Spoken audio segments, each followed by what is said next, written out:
Des responsables de la haute autorité pour la bonne gouvernance qui applaudissent. Ils marquent ainsi leur satisfecit sur le travail accompli en 2018. Pour comprendre, revoyons le processus de déclaration de patrimoine. Henri Augustin Aka, après 30 années passées à la Banque mondiale, est de retour en Côte d'Ivoire. Il a en charge le dossier. Qui est assujetti à la déclaration de patrimoine? Sont assujettis à la déclaration de patrimoine le président de la République. Le président de la République déclare et le vice-président déclare à la Cour des comptes. Et à partir du Premier ministre, nous enregistrons les déclarations des membres du gouvernement, les élus, c'est-à-dire sénateurs, députés, les magistrats, les vice-gouverneurs, les gouverneurs et les vice-gouverneurs, et toute personne qui fait usage des ressources financières de l'État.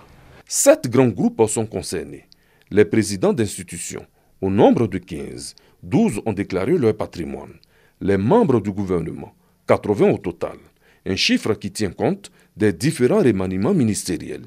68 se sont soumis à l'exercice.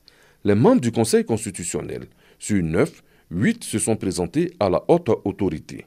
Les élus, 1478 personnalités, 778 manquent à l'appel, le plus mauvais score. Gouverneurs et vice-gouverneurs des districts, 12 au total, 8 ont confirmé. Les magistrats, 65 restants sur 646. Enfin, les gestionnaires de fonds publics, sur 4648 personnalités, 3981 ont validé. Sur un total général de 6888 assujettis, 5358 personnalités en Côte d'Ivoire ont déclaré leur patrimoine, ce qui représente un taux de 77,79%. Mais à quel moment une personnalité est amenée à déclarer son patrimoine? La déclaration de patrimoine se fait à la prise de fonction et à la cessation de fonction avec une mise à jour. Elle doit être faite dans des délais bien prescrits. Ceux qui ne déclarent pas ou qui sont retardataires sont soumis à des sanctions. Toute personne qui fait une fausse déclaration ou qui est retardataire doit être servie par voie d'huissier. Un bilan qui doit pouvoir rassurer les Ivoiriens.